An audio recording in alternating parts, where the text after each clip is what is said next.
देखते हैं कुछ वर्ड प्रॉब्लम क्वेश्चन को हम देखते हैं और इसको हल करते हैं हम लोग विलोपन विधि से, है ना। लिखा हुआ यदि हम अंश में एक जोड़ दें तथा हर में से एक घटा दें तो वह भिन्न एक में बदल जाती है। यदि हर में एक जोड़ दें तो वह 1/2 हो जाती है। वह भिन्न क्या है? तो सबसे पहले हम लोग मान लेते हैं कि माना कि भिन्न का अंश x है। माना कि भिन्न का अंश x तथा हर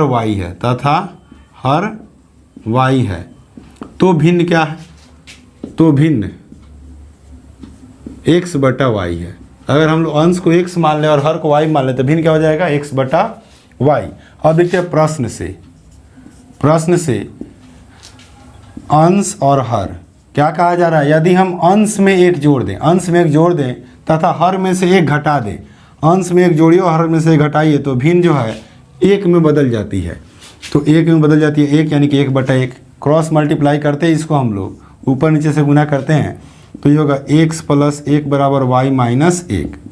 y को इधर लाइए तो x - y -1 और ये +1 उधर भेजिएगा तो ये भी हो जाएगा आपका -1, यानी x - y = -2। इसको हम लोग कहते हैं समीकरण 1। और फिर बाद में क्या है? यदि हर में एक जोड़ दें, फिर से हम लोग लिखते हैं भिन्न x/y। हर में एक जोड़ दें तो वह 1/2 हो जाती है। क्या हो जाती है? 1/2। केवल हर में एक जोड़ देने से क्या हो जाती है? 1/2 हो जाती है। और फिर से इसको क्रॉस मल्टीप्लाई कीजिएगा तो 2x = y + 1। y को इधर आप ला के लिखिएगा तो 2x - y = 1। ये हमारा हो गया समीकरण 2।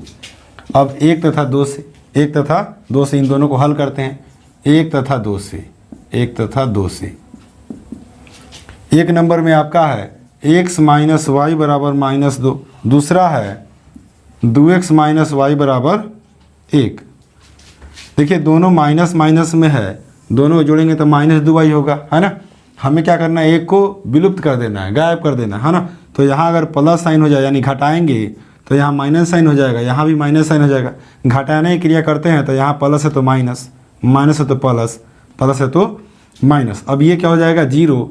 अब 2x में से x घटाइए तो -x और -1 और -2 हो जाएगा -3, यानी x = +3 हो गया। x का वैल्यू निकल गया। लिखते हैं समीकरण 1 से 1 या 2 किसी से भी हम लोग लिख सकते हैं। तो x - y = -2, x - y = -2। x का वैल्यू रखे यहाँ पे 3 - y = -2, यानी कि -y = -2 - 3 -y = -5 y = 5।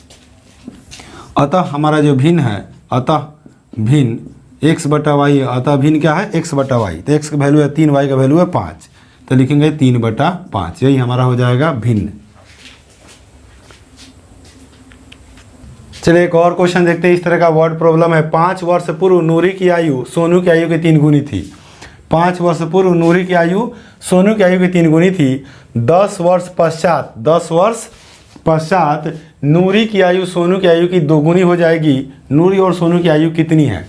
तो सबसे पहले हम लोग मान लेंगे कि सोनू का आयु x, नूरी की आयु y, है ना। दोनों में किसी का x, y मान सकते हैं। लिखते हैं माना कि नूरी की आयु x वर्ष तथा सोनू की आयु y वर्ष है। एक आदमी का हम लोग मान लिए x वर्ष, दूसरे आदमी को मान लिए हम लोग y वर्ष। अब लिखते हैं हम यहाँ प्रश्न से, जैसे जैसे प्रश्न कह रहा है वैसे वैसे हम लोग करते चलेंगे। कहा जा रहा है 5 वर्ष पूर्व का मतलब पहले, इस पूर्व का मतलब होगा पहले। तो 5 वर्ष पूर्व नूरी की आयु सोनू की आयु की 3 गुनी थी। तो 5 वर्ष पूर्व नूरी की आयु, अभी अगर नूरी की आयु x है, अभी नूरी की आयु क्या है? x है। तो 5 वर्ष पहले अभी की आयु से 5 वर्ष हम लोग क्या करेंगे? घटा देंगे। 5 वर्ष घटा देंगे यानी x - 5 वर्ष होगा। 5 वर्ष पूर्व सोनू की आयु, तो अभी सोनू का उम्र जो है y वर्ष है। और सोनू का उम्र भी 5 वर्ष पहले चाहिए, तो उसके उम्र में से 5 वर्ष क्या करना होगा, घटाना होगा, है ना। तो सोनू की उम्र में से 5 वर्ष घटा दिए, तो ये हो गया सोनू का उम्र, है ना। अब देखते हैं हम लोग नूरी और सोनू की उम्र में क्या संबंध है। नूरी और यहाँ हो गया सोनू। नूरी का आयु लिख लेते हैं x-5, सोनू का आयु y-5। तो 5 वर्ष पूर्व जो है नूरी सोनू की आयु के 3 गुनी थी। इस नूरी का आयु 3 गुना बड़ा है किससे, सोनू से। तो नूरी 3 गुना बड़ी है, इसलिए हम लोग सोनू की आयु में 3 से गुना करते हैं, तो अब दोनों का आयु क्या हो जाएगा, बराबर हो जाएगा। तो x-5 बराबर 3 में y से गुना करेंगे, 3y 3 पचे 15। तो x-3y -15 + 5। तो यहाँ लिखेंगे x-3y बराबर -10। ये हमारा हो गया समीकरण 1। और देखते हैं हम लोग दूसरा एक और समीकरण बनेगा कि नूरी की आयु सोनी की आयु 10 वर्ष पश्चात, 10 वर्ष पश्चात। तो लिखते हैं 10 वर्ष पश्चात। और पश्चात का अर्थ होता है, पश्चात का क्या अर्थ होता है, बाद में। पश्चात का अर्थ होता है बाद में। तो 10 वर्ष पश्चात नूरी की आयु, नूरी की आयु। अब 10 वर्ष बाद नूरी की आयु क्या होगा, अभी अगर x है तो 10 साल बाद 10 साल उसके आयु में क्या करेंगे, जोड़ देंगे। क्या करेंगे, जोड़ देंगे। तो नूरी का आयु हो जाएगा x + 10। 10 वर्ष पश्चात सोनू की आयु, सोनू की आयु। तो सोनू का आयु अगर y है तो 10 साल बाद क्या होगा, इसके आयु में 10 साल जोड़ देंगे, है ना। तो इसके आयु में भी आप, इसका भी आयु 10 साल बढ़ जाएगा, y + 10 हो जाएगा। अब फिर यहाँ लिखते हैं नूरी, फिर इधर लिखते हैं सोनू। अब देखते हैं अब दोनों के आयु में क्या संबंध है। ये हो गया x + 10 नूरी का आयु, और ये हो गया y + 10 सोनू का आयु 10 साल बाद का। अब 10 साल बाद जो है नूरी का आयु दुगुना रहता है सोनू से। नूरी का आयु क्या रहता है, दुगुना बड़ा रहता है सोनू से। अब की बार सोनू की आयु में 2 से गुना कर देंगे तो नूरी की आयु के बराबर हो जाएगा। तो x + 10 बराबर 2y 10 दूना 20। y को इधर लिखिए आप, तो x - 2y बराबर 20, और ये +10 उधर लिखेंगे तो -10 हो जाएगा। तो x - 2y बराबर 10। ये हम हो गया समीकरण 2।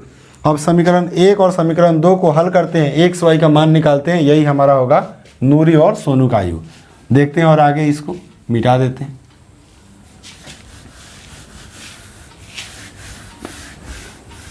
समीकरण 1 लिख लेते हैं, x - 3y -10। x - 3y बराबर -10। ये हमारा हो गया समीकरण 1। समीकरण 2 भी लिख लेते हैं यहाँ से, x - 2y बराबर 10। ये हमारा हो गया समीकरण 2। इसको हल करते हैं। देखिए हल करेंगे तो आप कहेंगे यहाँ 3 से गुना करते हैं, यहाँ 2 से गुना करते हैं। आप चाहे तो नहीं भी कर सकते हैं। पहले यहाँ x है, लिखेंगे घटाने पे।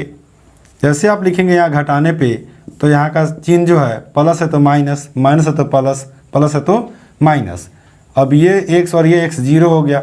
अब 3y से 2y घटेगा तो माइनस वाला बड़ा है, इसलिए यहाँ होगा -y, और -10 होगा -20, यानी y का वैल्यू क्या हो गया 20 वर्ष। लिखते हैं समीकरण 1 से। समीकरण 1 से आप चाहे तो 2 से भी लिख सकते हैं।